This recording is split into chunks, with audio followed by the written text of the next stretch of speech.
Today's sponsor, Strong Coffee Company. Go to strongcoffeecompany.com and use the promo code ATI Wrestling and receive 20% off any products.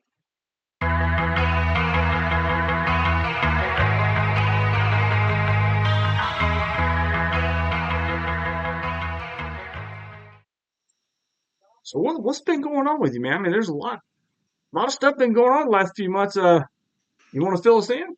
Man, I don't think there's enough time on this podcast to fill you in on everything that's going on in Loco Lobo's life in the last couple of months.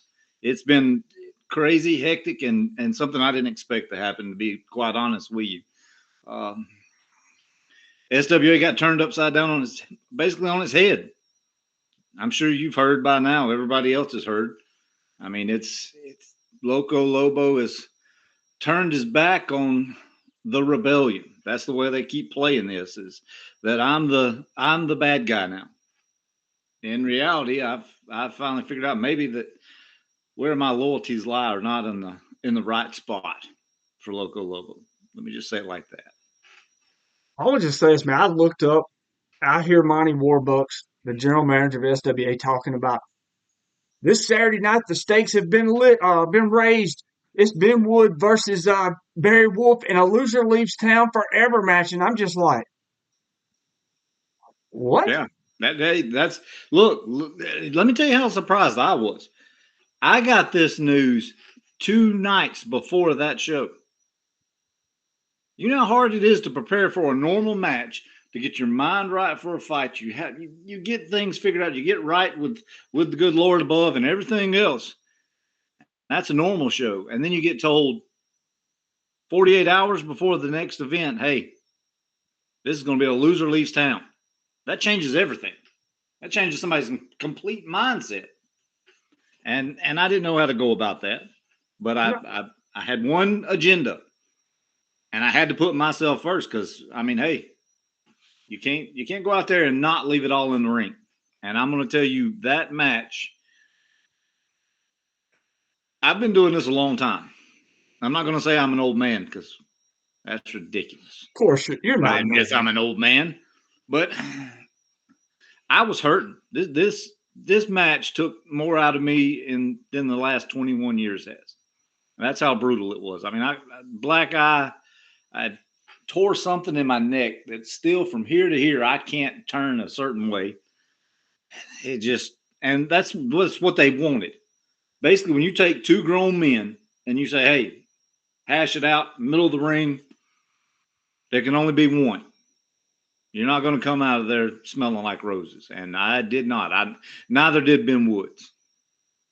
No, I mean, and Ben's gone from SWA forever. Here's the thing, though. Like you said, you figured this out 48 hours. You was told 48 hours before this match happens.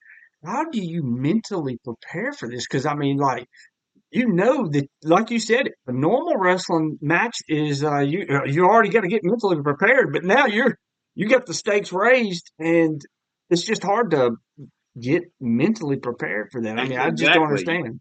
Exactly. You can't. You go into a mode of, okay, how am I going to survive this, instead of, all right, what's the next step? You don't have a next step. The only step you have is to survive. You have to be in this moment right now. And that's what I had to get past. I mean, it was mentally, it took a lot out of me. I mean, you can't go just, day-to-day basis with training. I mean, I'm in the gym 5 days a week.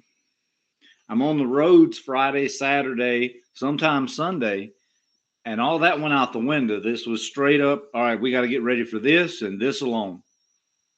Everything come down to Loco Lobo versus Benjamin Woods. And like I said, it was something that I thought I was prepared for.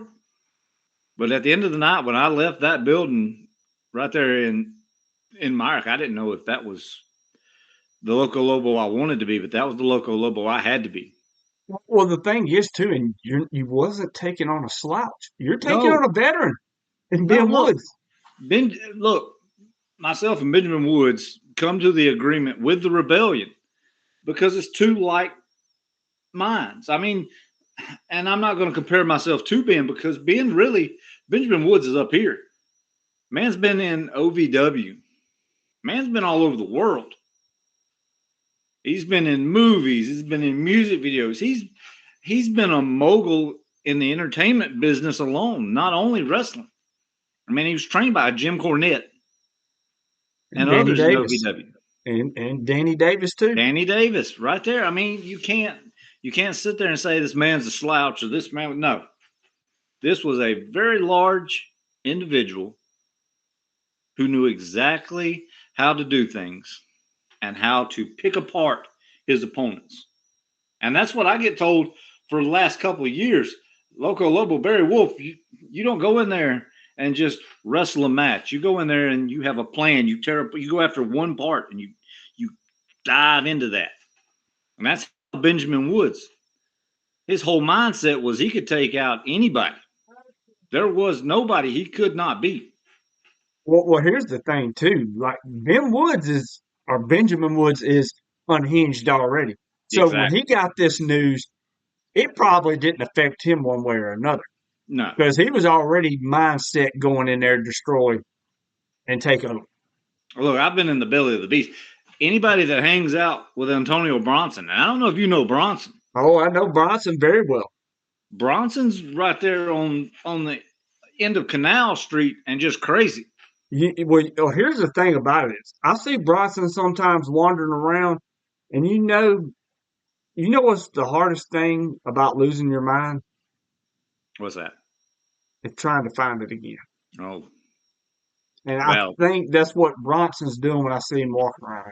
You don't want to meet Bronson in a dark alley. no, no. I mean, Tough as nails, and where he might not have the same mindset as Benjamin Woods, he's got a different level of just aggression. I mean, they call him the pit bull for a reason. And then on top of that, you throw in Nick Wonder, another one who's been in just as long as I have, yep. another a veteran of the game. Myself, Benjamin Woods, Nick Wonder, we've been in this a long time. Antonio Bronson, he may not have been in it as long as us, but his aggression is where we needed him. So each one of us had a part in this whole deal. And Nick Wonder's part is the mind, the mental. And whenever you're around Nick Wonder, you're going to see that he's got that little bit of an edge that you're like, that guy's either crazy or a genius.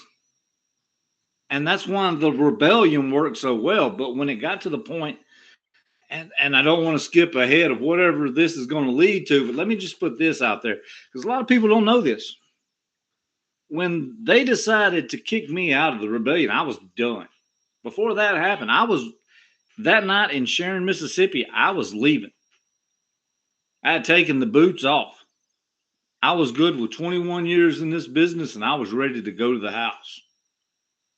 But no, see, Ben Woods, Nick Wonder, and Antonio Bronson said, no, if you're going to leave, it's going to be on our terms, not yours.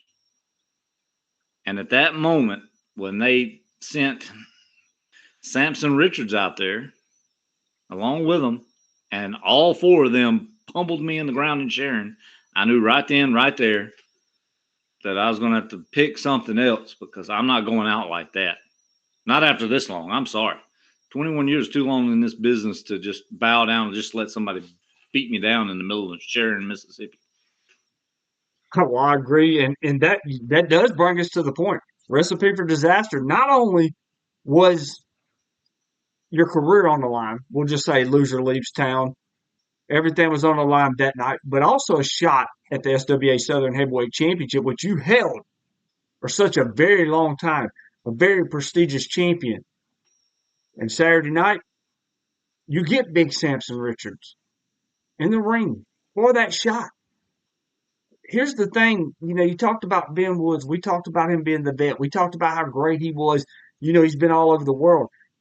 Samson is not a slouch either. Samson is a big, big man. And you want to talk about lunatic? He may not can spell lunatic, but I can tell you this right now. That's another one you don't want to meet in a dark alley. Him and Antonio Bronson, they're about on the same mental level. Oh, no. Now, here's where I'm going to have to correct you on that. So Antonio He may be crazy, but he is nowhere close to the level of a Samson Richards. Yeah, I agree. Now this man has the borderline of some serious disease that I don't even know what it is because that man's got issues. He I'm talking laughs at evil things. Like, I mean, he's sitting here. I saw him with some heart pill medicines talking about next time it'll be more dangerous. I'm like, all right, this guy is not on the same level field. I mean, like, an asylum needs to have trust him. me, that man was in my corner. Years ago we had Domination Incorporated. I remember. I mean, it was one of the top, stables in SWA for a long time. Myself, Lucas Frost, Joe Kane, and Samson Richards right there in the holding it down. I mean, you can't miss him. That's a big boy. And then when you add that size, what is 6'7"? Yeah, every bit of it.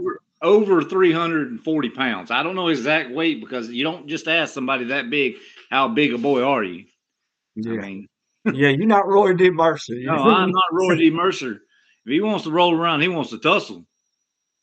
This weekend in Myrick, we're going to see how much he wants to tussle. But it's when you go trying to figure out who's the craziest of the bunch, it's Samson Richards all day long. Well, I I know. could tell.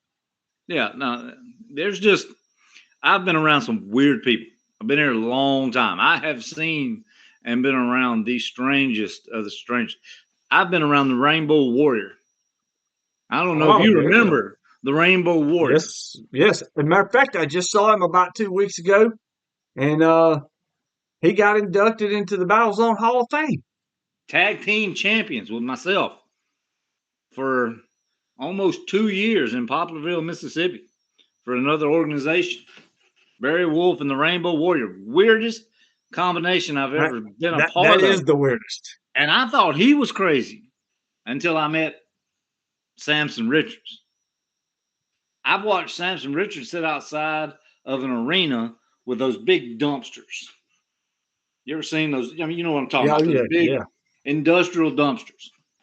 And he's just over there curling it and licking the side of it.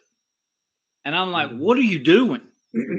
It's bad enough. I mean, look, if you're strong enough to pick one of those up, good for you. I'm not going to question anything else. But when you're licking the side of a trash dumpster, you start just you want to push back on, all right, I'm not going to ask you any questions or anything. You go do you, and I'm going to go do me.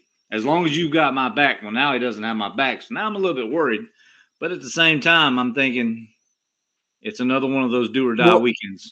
well, here's the thing. I want to tell a little story about Samson Richards. What I want to give is, you know, Samson Richards better than probably anybody because you've been around him for so long.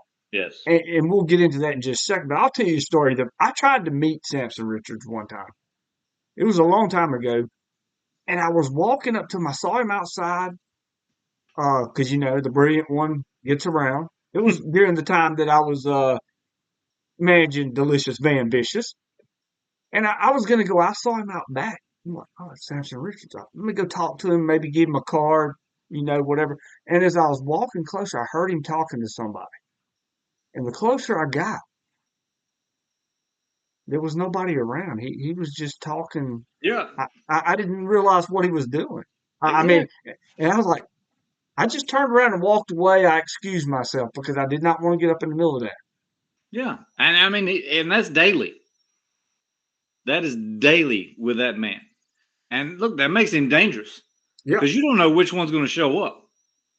I don't know if you've seen any of the videos SWA posts. There's one where he's just crying for no reason, and Yeah. then the next one he's beating the crap out of himself with an axe handle. Mm-hmm. So this Saturday, who's I've going to seen it. show up? I don't know. Well, it It's doesn't going to be a matter who crazy one. shows It up. doesn't matter. You're just going to have a game plan come Saturday. I'll just say this. You have to take this, which you probably know more about this than I do because you've been around him for so long. That's kind of an upper hand for you.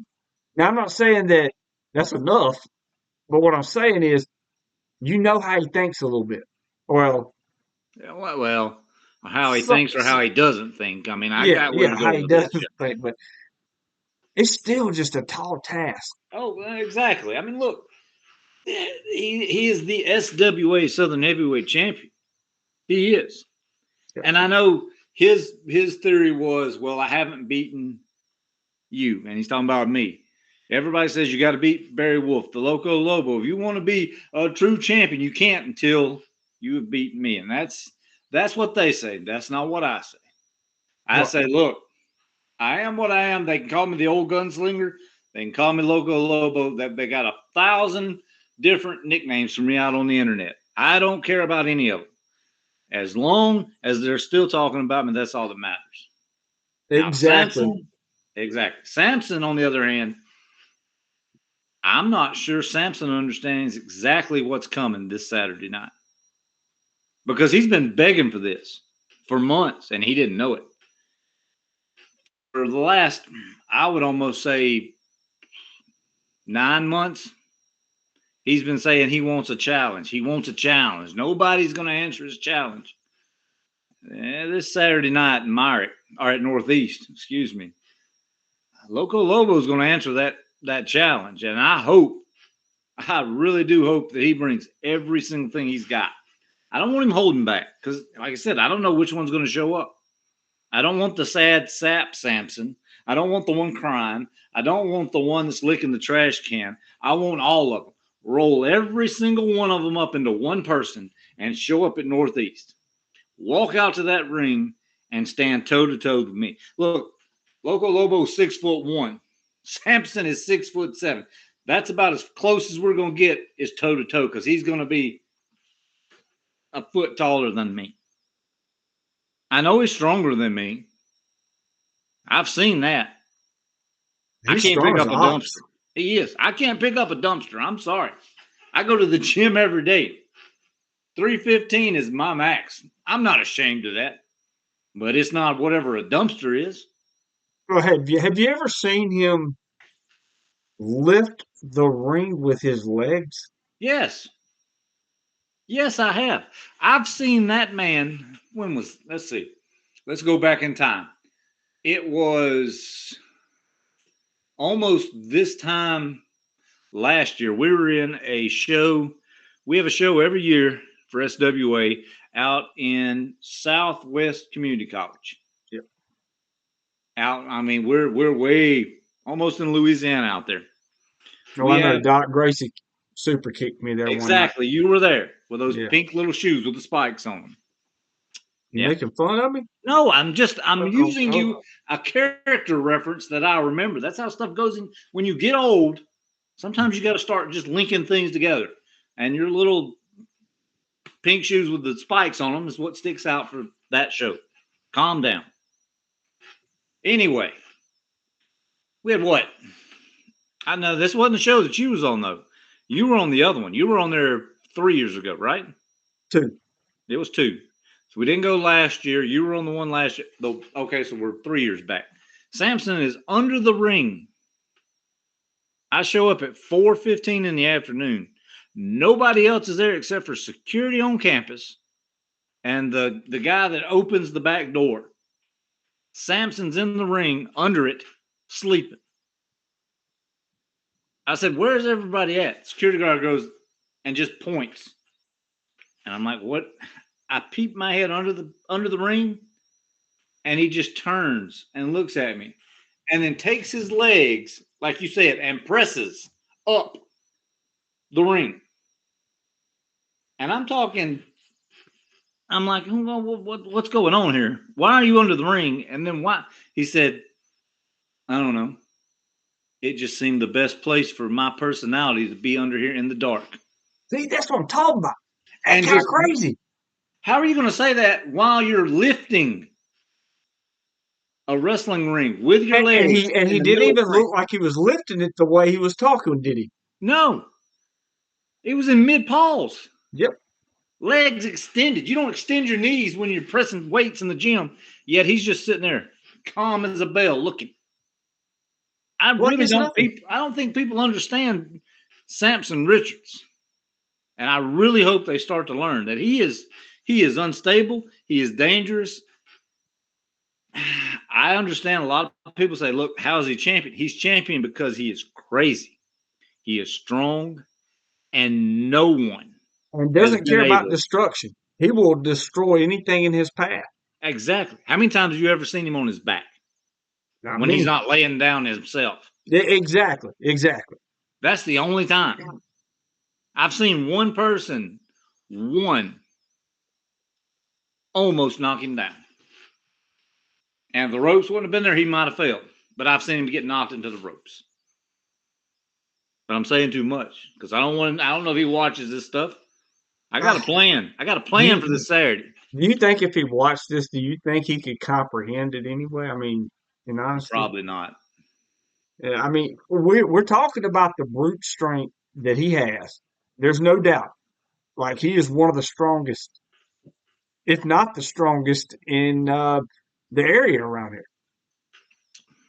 And he's not there mentally, and that's a dangerous combination. It is. It is. People say when you back a wolf into the corner, which they keep saying that they've done to me, that he's dangerous. I'm stable. I might not always be, 100% there, but I can guarantee you 110% Samson is never there. And Never. sometimes I think he accidentally hits that record button on his phone because sometimes I just don't even know if he knows what he's doing. No, Like I said, when I went out there to meet him that time, he was no, talking, and I no. thought he was talking to somebody. There was nobody there, and he just starts laughing out of nowhere. I'm like, uh-uh. He was having a conversation with the smartest person he knows.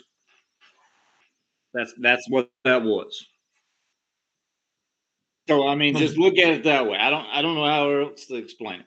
I just And know this Saturday I do have a tall task, no pun intended, in front of me, and I don't. let me ask you this. Let me ask you this. Okay. This Saturday, you're getting the title shot, no doubt. That means a lot. Oh yeah. You get to go in there, you take on crazy. You got to go overcome that task. But what does Northeast Jones mean to you? Because that's where it's at, Northeast Jones. I know that holds a special place in your heart. Yeah, it does. I mean, look, uh, I graduated from there. That's the school I grew up in. There's special memories in every place on that campus. But at the same time, and that's look, not only that, I mean, there's others. The roster has actually four on this card alone for Saturday. Myself, Nick Wonder, Flying Brian Hicks, and I don't know if you know Flying Brian. And we'll get into that in a minute. Yeah, This yeah. is you might actually like the guy. He's the most weasel of a weasel I've ever seen in my life.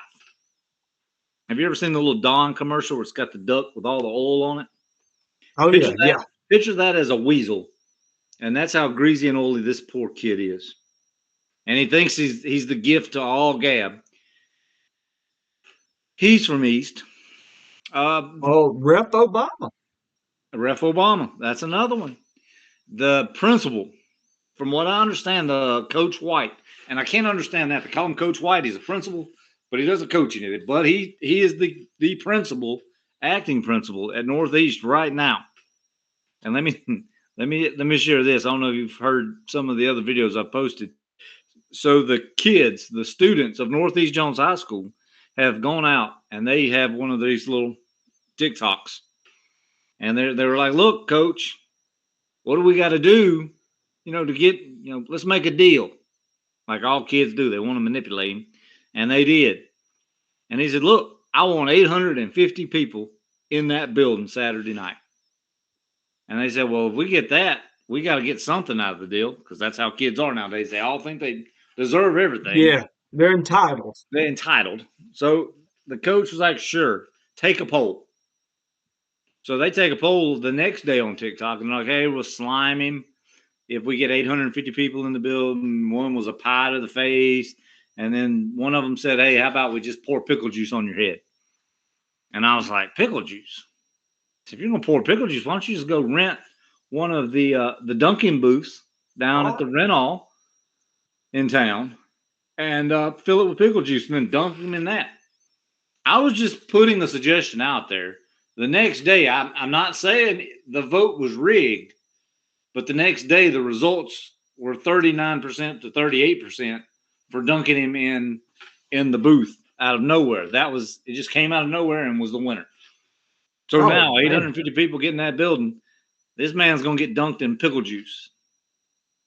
And then he Well, told me it don't matter because they're not gonna find that much pickle juice. And I might have found a supplier for the pickle juice that sells it by the 5-gallon buckets and would give us a deal. But I'm not insinuating anything. My hands are clean of this. I'm not doing anything to that principle.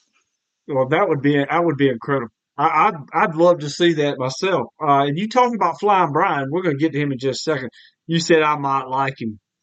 I've seen some of the stuff he does, and yeah, I mean, Flying Brian, I do like him. I mean, you're not brilliant, He thinks he but is. He thinks he is. He's he the can think product all of this day cup of long. coffee, but he thinks he's the There's greatest only thing in the one world. brilliant one, but I would say he's up there. You know, he's up there in the level of that. But fill us in on Flying Brian. Yeah, look. I'm not going to take anything. Well, I'll take a lot away from him. He looks like a garbage pail kid from those cards in the '80s. I don't know if you remember Oh those. yeah, I remember the He, garbage he looks kid. like Yeah. every cast and character off those cards mixed Hmm. into one. Smells like that garbage dumpster that Samson licks. That's what he smells like in the middle of June. That little bit of water that collects in the bottom. That's his natural odor. How would you say that? I guess his natural smell. But let's get all away from him. He's going to think, and he's going to take this. Look, he's going to take that clip right there, and he's going to take it to the bank that this is the. Oh, they're talking about me. Here we go. I've made it. So you can go and get ready. He'll be in your DMs asking for a spot on an interview. He's welcome. He's Mark it welcome. down. And He's welcome. all he's gonna do is bash me. That's all he does. Every morning, local radio station. I'm not gonna mention the call letters, but local radio station every morning. I hear Barry Wolf, Hunter Rhodes. He's just screaming at everybody every morning from 6 a.m. to 10 a.m. It's the bastion hour until I get to call in and surprise him. One day I'm just gonna show up. Oh, That's it. that would be brilliant. That would be brilliant. I'm just gonna show up, walk into the studio, and beat the crap out of him and leave. Because the main host of the morning crew loves him, loves Loco Lobo. Already ordered the T-shirt, the new T-shirts. Oh yeah. Hey, is that the new T-shirt you got on? That's the new T-shirt right here. Yeah, let's show it. Yeah, I like that. You know, I'm gonna tell you what. I know I got my client here on my wall here, Vladimir Koloff, but I'm gonna get me one of them Loco Lobo T-shirts. I've always been a big fan of you, and I've enjoyed your time. And but anyway, continue on, and then we'll get to some other stuff. I can't judge you on your other client, but if you get a Loco Lobo shirt right there, we might be able to settle something. But anyway, look, it's Myrick is a special place. I mean, there's been a lot of big wheel people come out of that school district altogether. I mean, we got in the state of Mississippi right now, our state auditor graduated a year below me, Shad White. I know Shad. Yeah, he's busting heads right now. He's just going through the state of Mississippi like it is just like. Have you remember Stone Cold when he was doing that? Oh yeah. What was that, 97, when he was just everywhere? Every Yep. time you turned it on, he was doing something. He was well. That was when he was hurt too, and he was on Yeah, every segment you could come up yeah. with. Yes. Wasn't in a ring. He was just running around Yep. backstage, or he was at a grocery store. That's Shad White right now. I guarantee if you just walk into Jackson, there's a man walking around with a little Shad White badge and bobbing his head, screaming at people about wasting state money. We don't turn wrestling into politics. Let's get away from that. But anyway, yeah, I mean, I love Northeast. It's a great school. This show's for the football team, and 99% of our shows at SWA is for a school of some sort. I mean, we do fundraisers, so I might not be the best at some of the other high schools. I mean, I wore a West Jones sucks egg shirt for the last Yeah. 4 As a years. matter of fact, in the intro of this show, That was the shirt you was That's, wearing. that's the shirt I'm wearing. So yeah, and Sal Jones the same way. So I've got a lot of. I'm not gonna kiss and make up with those schools because that's just how it is here in Jones County. Our high school It's rivalry. rivalry just goes It goes to drives. the day you die. Yeah, I'm sorry, it's it the really does, bloodline. and people don't understand that. But that's just the way it is. I mean, I got pins. I got one somewhere in here that's it says "Friends don't let friends go to West." That I've Well, had people for don't 20. understand the rivalry in high school football in Mississippi and Alabama. They talk about Texas, but they don't ever bring up Oh, Mississippi and Alabama. look, It's life here.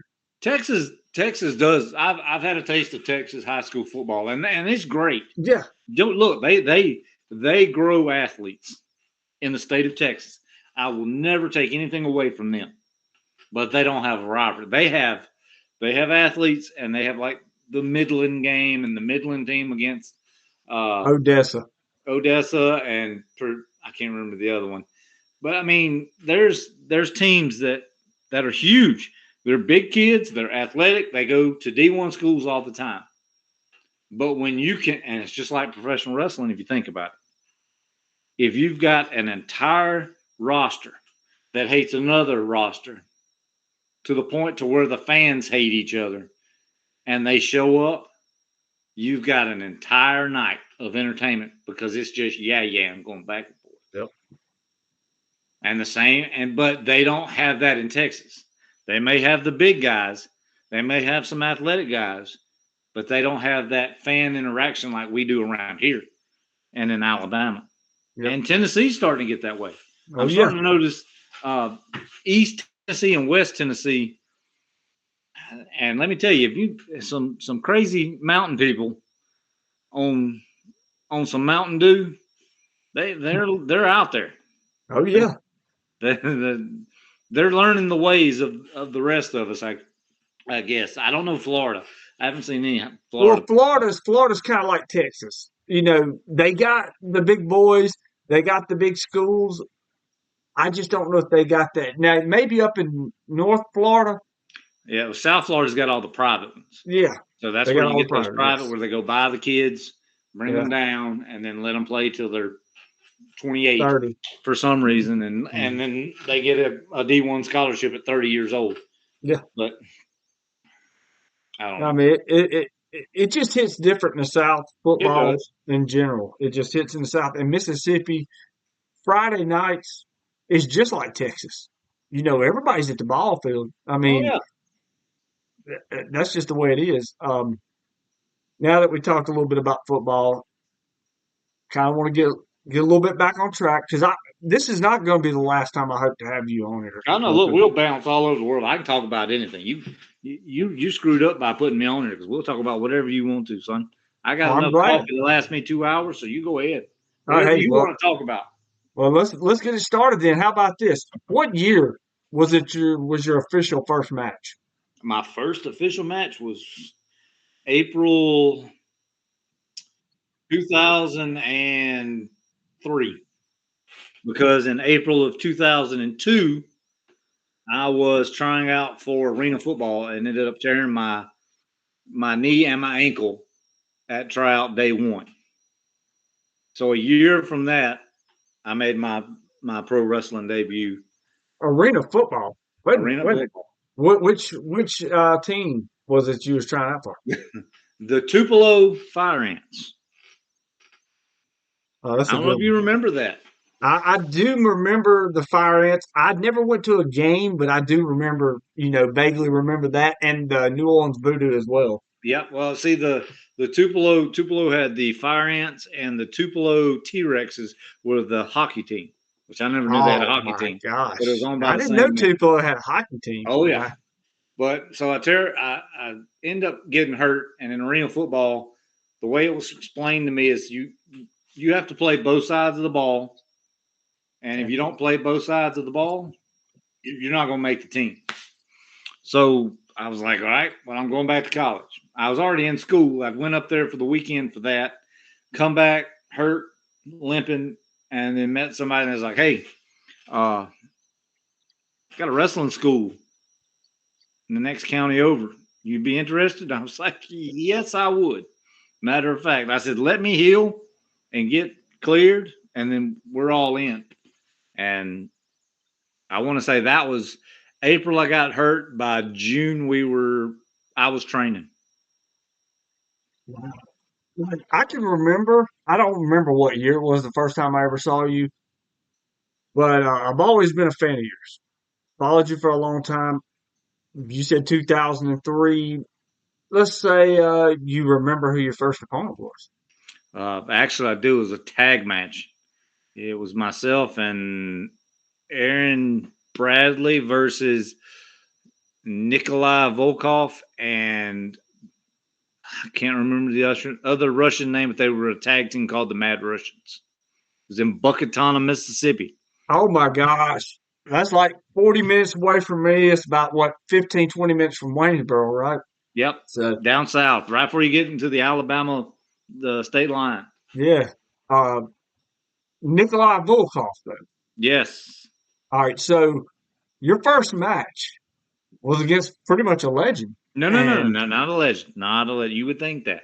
Not that Nikolai Volkov. oh my gosh. No. You're going to get me with that one. Okay. This is Indies in the Mississippi. There was another Nikolai Volkov. Now he was good. He was great. Boris. Boris was the other one. Boris was the big dumb the one. common Russian name. Yeah, Boris was like 6'5", 350 pounds, and would have drool coming out of his mouth, like out of the mask. He had a mask, and it would just be the whole bottom would be wet from just drool and slobber.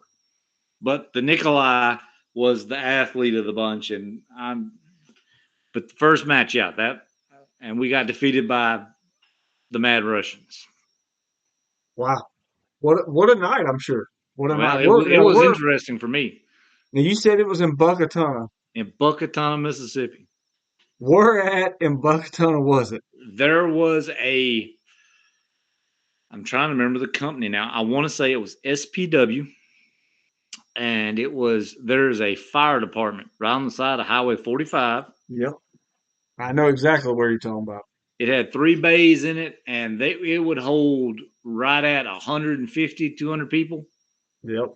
But it was sold out once a month, every single month for SPW because they were raising money for the fire department itself. Because if you know where Buckatawny is, you know there is nothing but two gas stations. When I was there, gas stations in an old high school gym. Yeah. The gym's still there. They've redone it. It looks nice. They've added a red light. I had to go through there the other day going to Orange Beach, and they've added a red light and another gas station, but that's it. Yep.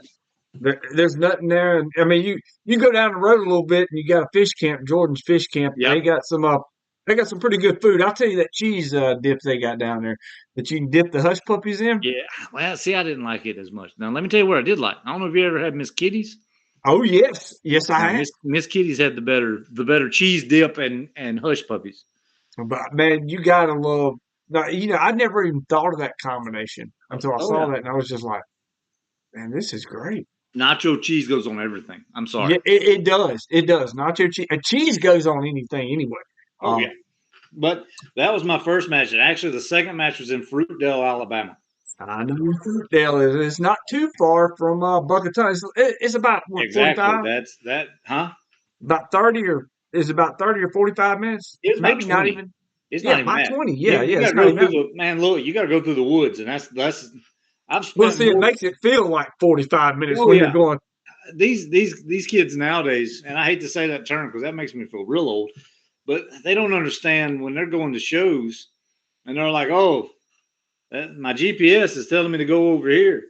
I'm like, man, I was using a piece of paper that I printed off called MapQuest, and I'm like, 2 turns, and you could screw up real quick, and you better hope you didn't pour your drink on. And sometimes them roads was double named, and you was like, "Oh yeah." And I'm over here just hoping the printer didn't dive ink on that page. Because you'd have to memorize it then. Oh, yeah. No, you didn't. What you did was you had to pull off on the side of the road, find a payphone, and then go through your little book and find whoever was the closest to that arena you were going to and call them on the payphone, and I hope they answered. That was the other thing. There wasn't a voicemail. Yeah. You were No. more than likely calling another payphone that didn't have anything. Yeah. And that was a lot of Alabama shows. A lot of, even in the 2000s, people were like, no, that was no. Yeah. Alabama still was. They I had would say transformed. 2000 and about 8, 9, it was still that way. Yeah, I mean, and you couldn't.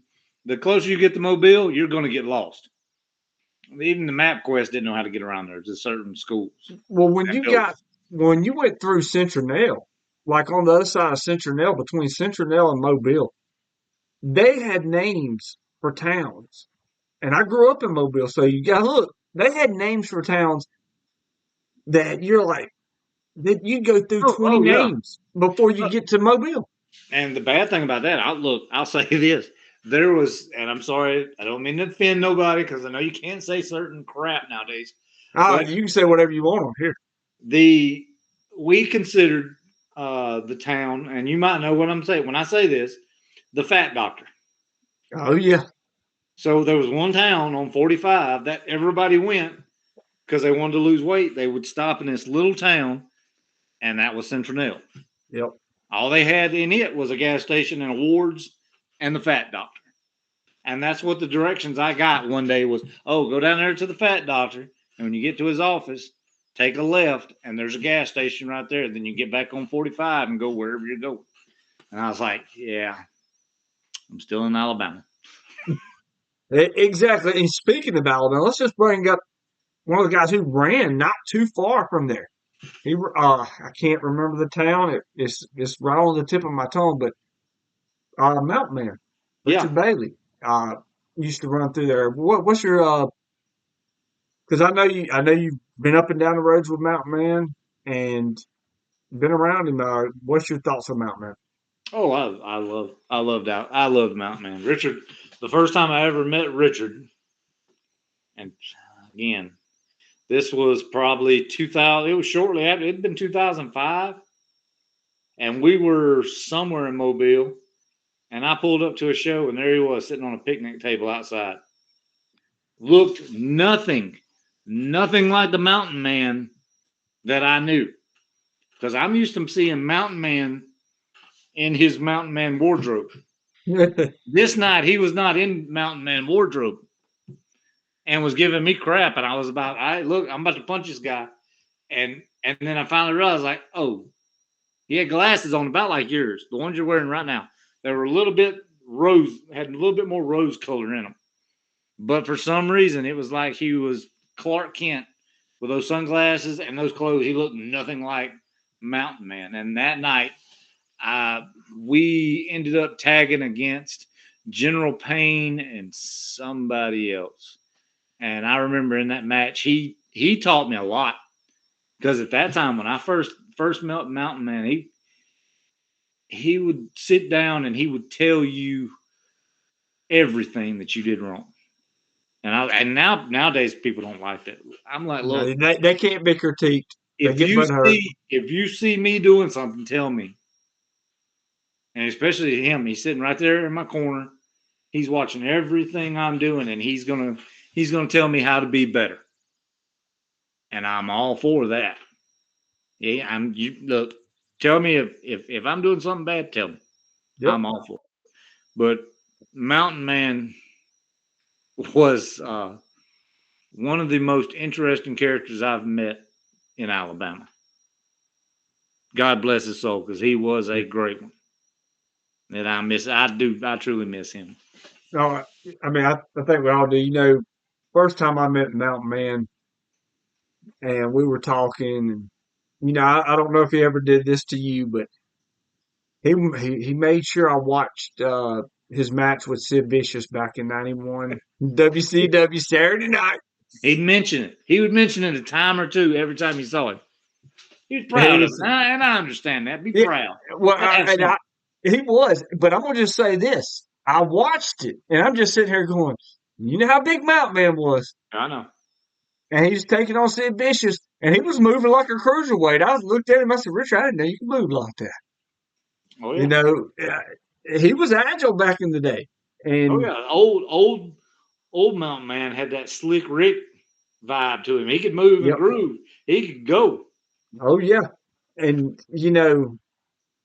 Richard was he was a wealth of knowledge, but you Oh had to yeah, listen to it. yes. And when he was telling you something, he was not telling you, "Oh, you did bad," to hurt your feelings. He No. was telling you to help you. Oh yeah. And if you were smart enough to know,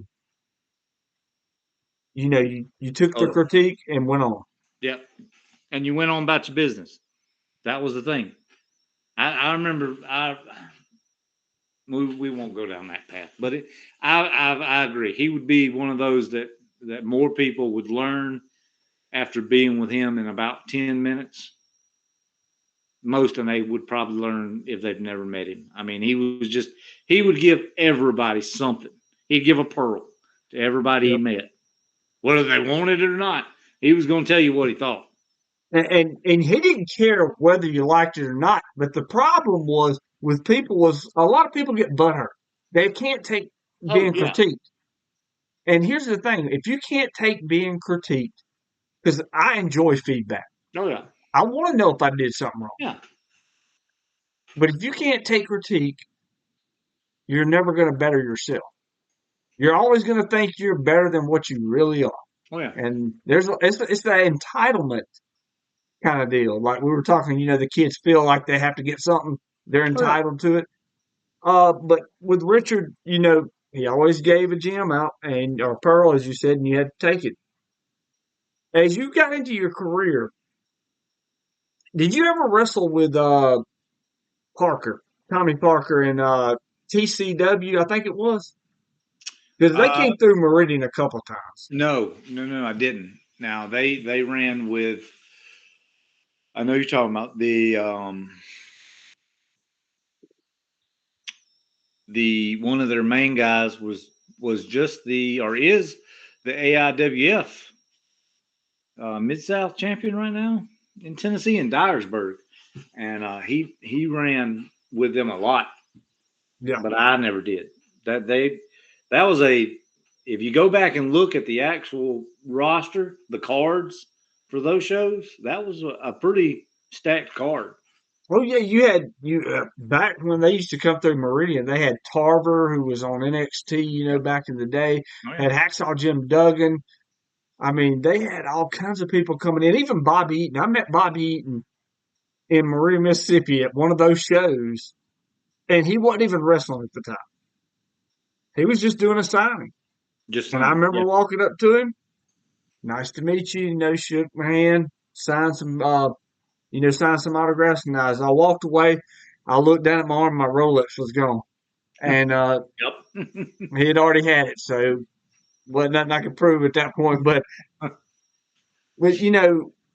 Tommy, he made a little stink a couple of years ago over in Vicksburg way. Oh yeah. Oh yeah. Uh, I was not a part of that. I well, stayed clear of that. well, from what I heard, only a couple of people got paid. Vordell Walker being one. Which who would stiff Vordell I was Walker about to anyway? say who is dumb enough to stiff Vordell Walker? Exactly. I mean, I'm sorry, and I'll go out right now and I'll tell you, Vordell Walker to me is one of the. I just don't understand how he has not nor has been signed to anybody exactly. to any. I mean, look, any contract. Vordell is one of has been and he still is one of the top guys in the entire Southeast to me. That's just to me. Oh, hey, And I, it has I been fully that way agree. for years. I mean, you got him, you got Steve Anthony, you've got there's guys in each little Well, bracket that you can go that's through. that's what I look at. Why in the world does Vordell Walker or Steve Anthony never get signed to a contract? You got Vordell who has the look. He's got everything, the ability. Steve Anthony, the exact same. Oh yeah. And, you Each know, one of them has something different that makes them that stand unique. alone too. Yeah. I mean, and if you go to Memphis, look, that's your Louisiana. and I don't know, where's Steve from? Is Steve from Louisiana? Yes, Steve's from Louisiana Oh, they're too. both from Louisiana. Yeah. That area. Memphis, you got Dustin Starr.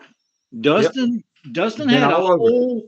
a whole nother thing to where he could be. I mean, attitude and ego to the gills. And And look. Yeah. look, got hair that looks like Jimmy Neutron. Exactly. I Got mean, a wife that can't keep her shoes on and smacks you in the head. I got hit one night so hard by Maria in a match against Dustin that I did not think I was going to wake up in until a week later in Memphis. And I she had wears Dustin. stilettos that's got a heel on Oh, it that big. She was a Miss Mississippi or something at the time. So she had all this going for her too. And then you got Dustin's ego.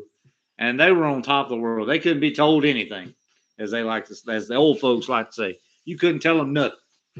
And she'd go around swinging shoes at people. But I mean, there's guys like that everywhere that just you're like, how is that possible? well, and the thing with Dustin, like, you talk about that. Like, and he had spent some time working with developmental. Oh He had yeah, been doing all that. yeah. I mean, if you look at Dustin, you take one look, even now, even right now, I think it was just a couple of years ago he took on James Storm. Dude looks like $1,000,000. He looks younger than me. I Well, can he tell is you probably right younger. now, he's built better than 90% of the guys in Tennessee. Yeah. 90%, and that's counting the TNA roster out of Nashville Yep. right now to this day, and he's not active. Mm.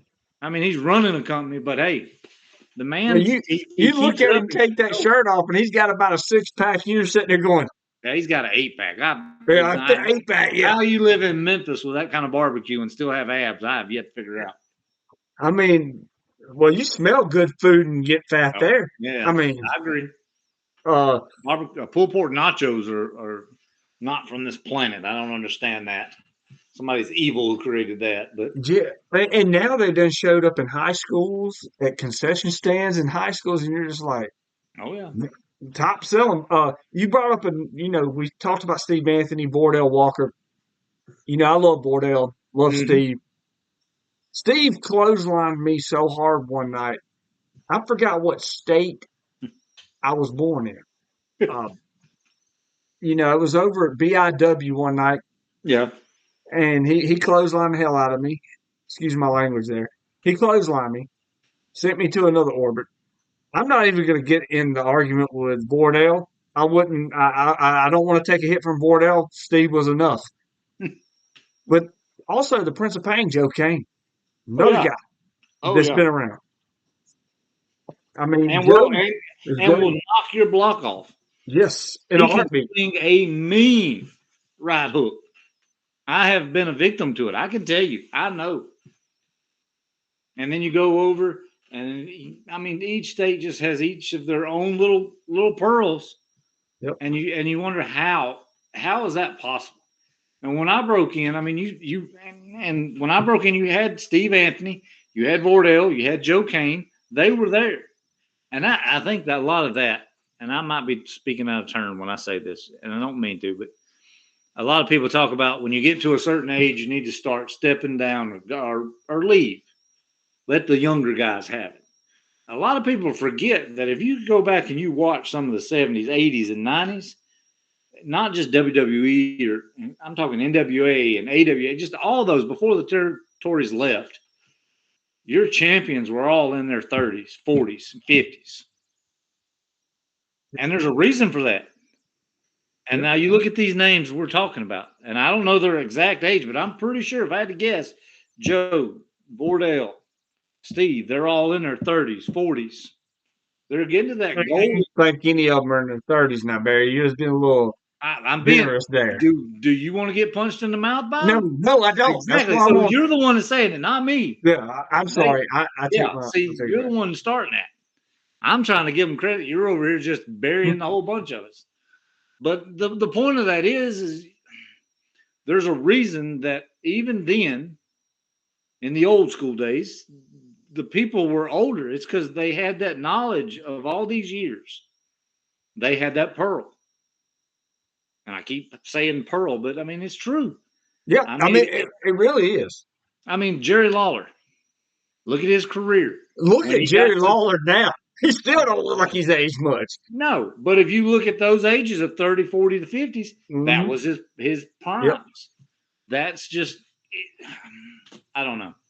Well, and Maybe, with Jerry Lawler too, you look at him. The man had a heart attack, and he still looks younger than half the world. I'm like, uh, I mean, but Rock and Roll Express.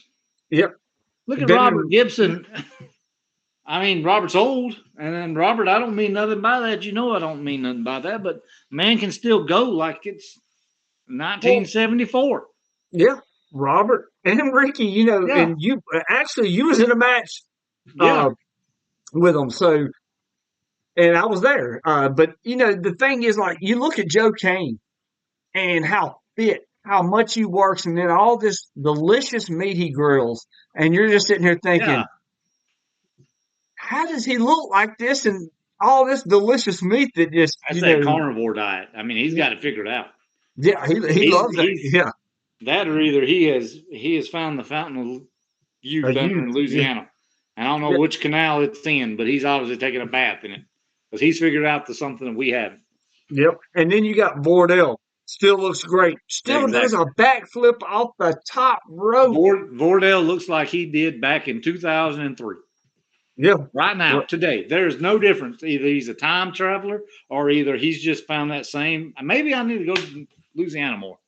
yeah. I've Well, been, and then let's talk about another Louisiana, Steve Anthony. He yeah, just went 30 or 40 minutes with Anthony Green, young buck, tore the house down. He looks like $1 million too. And exactly. I'm just sitting here thinking, yeah, there is something in the water in Louisiana now I that we know. bring it up. I'm 28 years old, and I don't even look like I'm half the age of them two, three. At 28 years, 28 and a half. I'm not going to 28 lie and to a you. half. Well, if you're 28 and a half. 28 and a half, then I'm going to say I'm 21. You got a lot of gray in that beard. You can't lie like that. Mine's all good. I drink Yeah, enough coffee every day. I need to get some of that. Yeah. What kind of coffee? Because it ain't strong coffee, is it? No, it's old coffee, actually. It's Folgers. I hate Folgers, but that's all I have. That's all you had, so you had to go with it, huh? You go with what you got. Life gives you Folgers, you brew it. Yeah, exactly. Well, growing up, Maxwell House. Remember Oh, yeah. that? Oh, yeah. Yeah. So, Maybe it's well, community coffee. Maybe yep, that's what we need to switch to. Right there out of Louisiana. This whole community show is coffee. brought to you by Louisiana's water and Yep, their because coffee. I'm telling you, they're putting something in the water down there. Because, like we just said, we named three of the best in this area that not only, in our opinions, Oh, are the yeah. top of the line, but they're still going. And they're not. It's not like, hey, we're going, we're putting on a match. Oh, yeah. No, they're Look, putting I'll tell on you. top tier matches. Now, you want to talk about, you want me to throw another name out there? I'll give you another one. Tennessee's, it's going to be Jeremiah Pluckett. And I know Jeremiah. Yes, Plunky is one of the best in the state of Tennessee. And yes, I'm he going to is. say that against, if I had to the second best, normally I would say Chase Stevens. Oh, Because man just Chase. keeps going all day, every day. He does. He's another one of those that fits in there with Vordell, and they've beat the crap out of each other all over the southeast. But right now, Plunky is in that spot. Plunkett is making a name for himself, and he is dangerous at the moment. He really is. And he's done so much stuff over Tennessee. You talk about NWA, and just all kinds of stuff that he's done. Now, you talked about Chase Stevens. I just saw Chase Stevens, I want to say last year, maybe year before last, I can't remember, taking on Cassidy Riley. Yeah, Cassidy's And another one. yeah, Cassidy's right there in Louisiana, so there's another one. You just well, want to. Cassidy, once again, we talk about Louisiana. Oh yeah, Cassidy Riley looks like $1 million, yep. and he could still go if he wanted to. He just took his Oh, time. He oh, stepped I away, agree. and he could if he'd come back right now. He's been out for a year or two. He could come back right now, and there would be no rust there. Oh yeah, That's just how good Cassidy is. yeah. He could come back in jogging pants and flip flops and put on a clinic. Exactly, He really could. and Cassidy's been in TNA. He's been in WWE. He's been all over the place. He's toured up. Barry, I'm gonna. We're getting close to the end here, so I'm gonna name a few people. I Okay. want you to give me your opinion on them, and then we'll hit up about recipe for disaster tomorrow night, or not tomorrow night, but Saturday night Saturday night. That's in right. Northeast Jones. That's But I'm right. gonna start out with one that we've both been around. Very well. You've been around him a lot more than I have. He kind of brought me into the business, let me train as a ref, Mr. Steve Starr. Oh, old school Steve Starr. Great, great mind. Uh, great teacher. I think a lot of people don't put those two together, but he is. He has a great mind for this business. Great teacher and good egg. Really good egg. Well, I'm gonna just say this. I when I first stepped in doing the podcast, and many many years ago, probably about 7 or 8 years ago now, and I first talked to Steve, and then I started coming to some of the shows, and he just looked at me and he just said, "You want to be a ref?" And I was like, "Sure, why not? Let's try it." And he gave me the opportunity. Exactly. I drove an hour and 20 minutes on Tuesdays and Thursdays, I believe it was. Yep. And you were there several times, and the Hosies were there. And I was just grateful for him giving me that opportunity. Now, I know how Steve is about the business. We both know. He loves it, in and out. I've seen Steve, honestly, when I was a kid. They came through Meridian all the time. They Yeah. stayed at the fairgrounds. They wrestled at the fairgrounds in Meridian. My grandpa took me to those shows. I remember seeing old school Steve Starr there. I remember seeing Bob Kelly, the Blue Yankee. Oh, yeah. You know, so Steve will always have a special place in my heart, and I appreciate him for you know doing what he did and helping me there. Got a mean left hook too. Oh Left yeah, hook. I didn't miss say that. I didn't misspoke. It's a left hook, and yeah. it's tough. Well, the last match he was in, wasn't it Summerall the last time he stepped through the ropes, or was it I think so. in? I Yeah, want to say it was. and he could still go if he wanted to. Oh, There, yeah. I have no doubt in my mind. He's another one. He could just it clicks. yep. It's like it It's instant like riding a charger. bicycle. Yeah, Yep. for him to be like riding a Harley. Exactly. So next up, uh, the last time you was on this podcast, I'm bringing up these things. You didn't speak too highly of him then. Kind of stuffed your career a little bit, but got to bring up Calvin Rose. Every time you're on the podcast, we're going to bring up Calvin Yeah, Rose. that's what would I say last time? I'm pretty sure I was like, just stir the pot, Yeah. stir it. Oh, Calvin's another one. I don't know. I retired Calvin Rose. I don't know if you remember that. Yes, I remember it very well. That's why I brought it up because you I retired him. figured you You did. That's the put whole him in, point. you put him Just to want to keep pasture. stirring it up. But now he is part of SWA management, and I'm not going to say that I'm you know painting flowers for him to say the least. But he is he's another one that's really tough to the point he's been around a long time. And there for a long time, before I was anything in this business, him and Monty Warbucks were the leading edge, and PWI ranked them in the top 10 best tag teams in the country at one point. So I mean, those two have earned their flowers, just to say. But I guess my main thing would be is I still beat him. I still retired him. You did, but on the podcast, and I don't mean to bring up bad memories, but you talked You about how keep he bringing them looked. up. You can keep saying that, but you keep bringing them up Well, like a here's the bad thing, like, therapy session. well, yeah, you probably gonna have to have one because, like, you I, used to talk about him. Like when you was on the podcast, you was talking about how he held your career back. Like when you walked up to him to you wanted to be a wrestler, and he just kind of shoved you in the face to get out of the way. I mean, you remember Yeah, that? but look, that's true. That's all true. But look, in the magic of what is going on, I put him in the pasture. You did. You So put him in the there's pasture no out the more way. there is no more anything towards that. It I was did all what I yellow. said I was You going took to do. him out. No, no, no. You're going to open up that door. We're going to go down that door. Loco Lobo said there wasn't nobody going to put him out the pasture too soon. Surely not Calvin Rhodes. And that's what I did. I put him down, still out. He might have a manager's role, but you won't see him back in that ring Nope. because if he's in the ring, SWA has no other choice but to put him in there with Loco Lobo because I'm the one that retired him. Well, you And I know, know it stinks. Look, I can see it in his eyes. Every time I walk by him, he still got that little glimmer like and you see him ball up that fist. And all I got to do is give him that little smile because I know I'm the one that put you in that chair. well, you So know, you want to stir it up? There you go. That's what it is. well, I'll go ahead and I'll throw a little cherry on top there. You know, every time I look at Calvin Rose, you know what I think? He wasn't drinking that water that's in Louisiana. So, but anyway, I know you want to comment on that. I know you want to, but you're going to leave it at Yep. bay See, on that look, one. look. No, right now, me and him see eye to eye.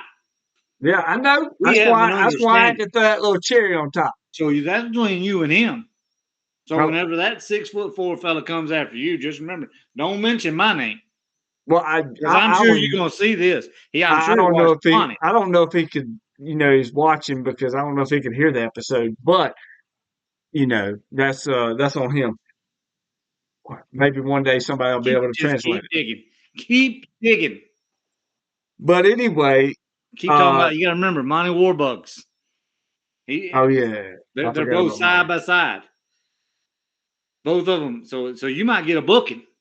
You're gonna get an invitation. You know, So I'm gonna try to edit that out for you. yeah, see what had happened was that's what you gonna do. Yeah, I'm Yeah, gonna have to. yeah. Put that I'm gonna have shovel to. down. You done buried yourself enough.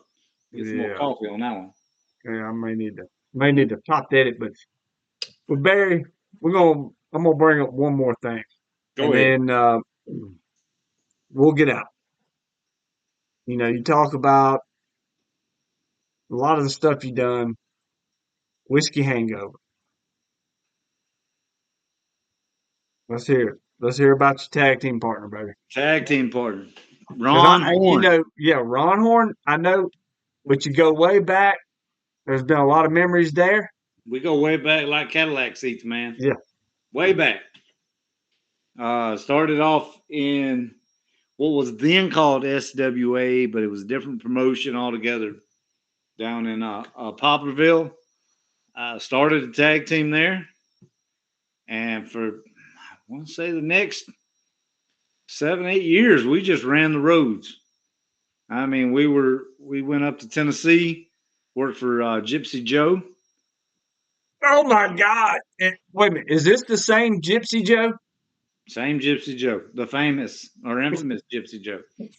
And actually, the show was in, I can't remember the town in Tennessee. It was southeast of Nashville, and some other time I'll tell you who the promoter was at the time. He's very infamous behind the scenes and famous, but Gypsy Joe was the main guy. That was their guy, and one of the coolest old guys I've ever met in my life. Because I'll say he's old because he was batting 110 when I met him in the locker room. He had to have been, but he was one of the most gracious and one of the best vets that I've seen in a long time in that part of Tennessee.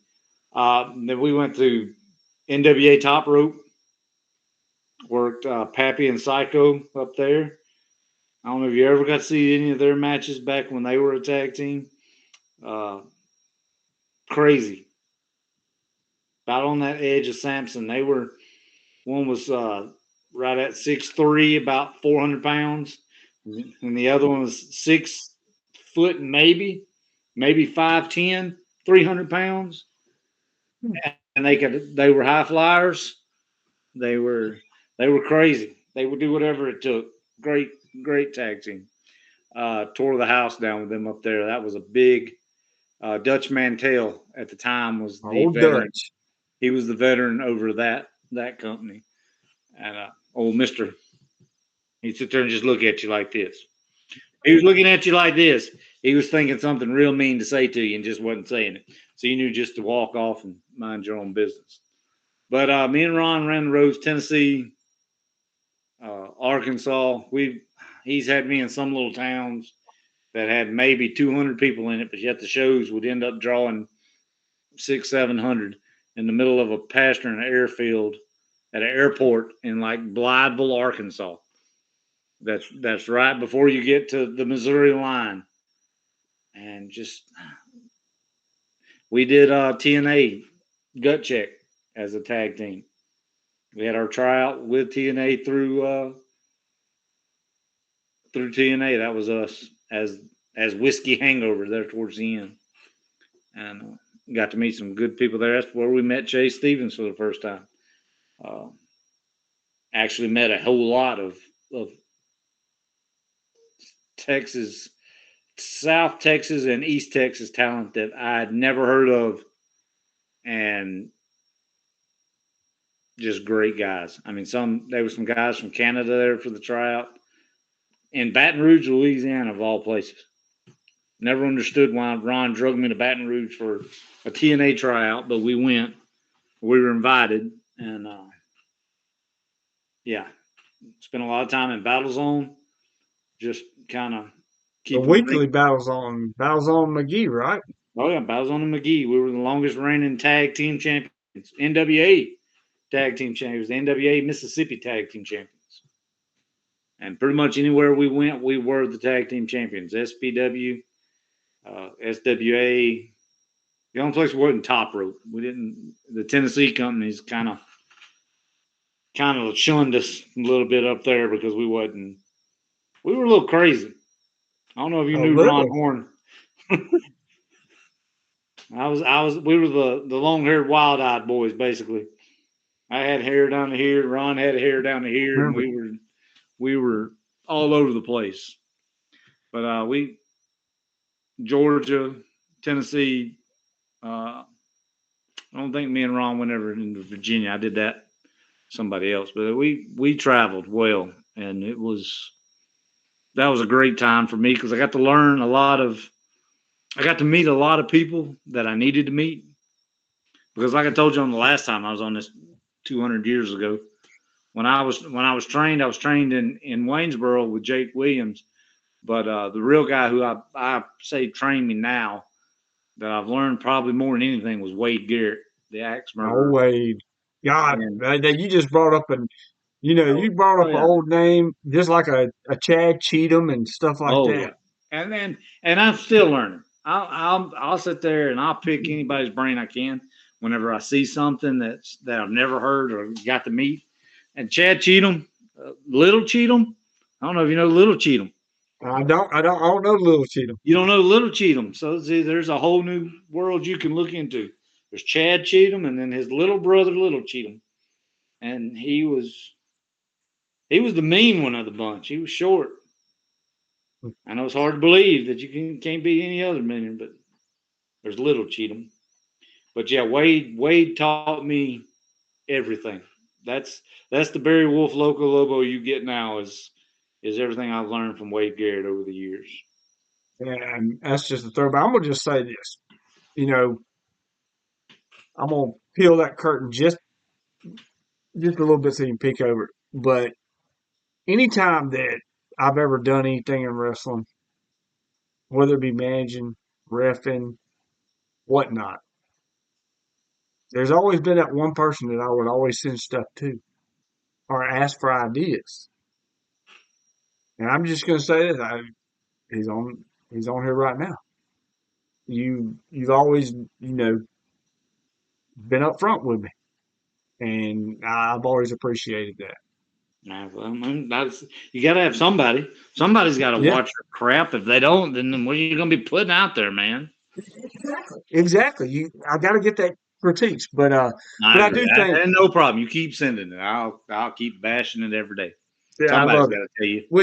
Well, when I'm like Samson, when you bash something, I just smile and like, okay, See, well then I'll look, just, we were ending this whole podcast, ending it well, and then you bring up Samson at the last minute. well, I had to, Look, the I last had 10 minutes, you went from Calvin Rhodes, now ends it with Samson Richards. What? You like getting my blood pressure up. I'm in a place of zen where I'm trying to calm down in my own home, and here you go, just stirring it up. Well, I was trying to bring it up because I figured you'd want to get, in the mode for it because, I mean, We're it's just a Saturday night. couple days away. Yeah.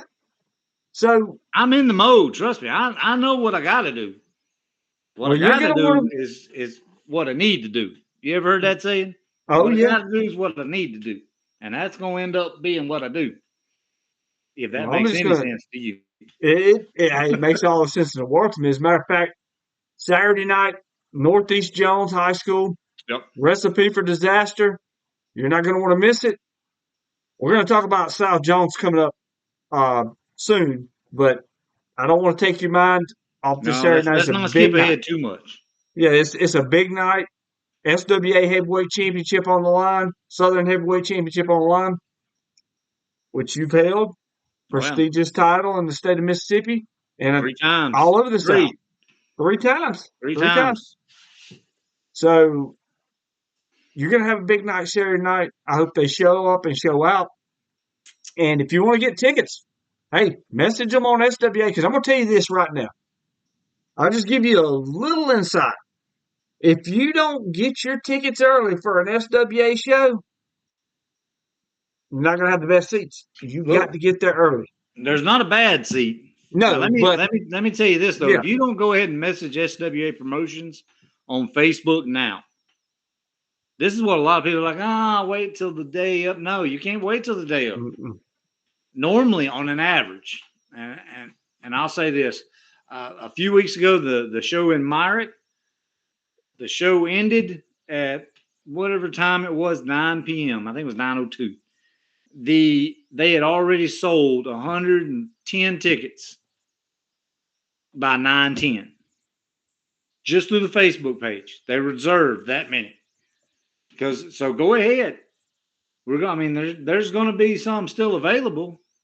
Maybe I'm going to say that. There's not going to be no ringside or front row. Oh I no, mean, there's not going to be a front row. I'm going to go ahead yeah, and tell you. If there is, it's because somebody backed out on Saturday morning. But I would keep messaging and asking. Look, they're steadily over there on that Facebook page and that messenger waiting, and they'll answer you pretty quick.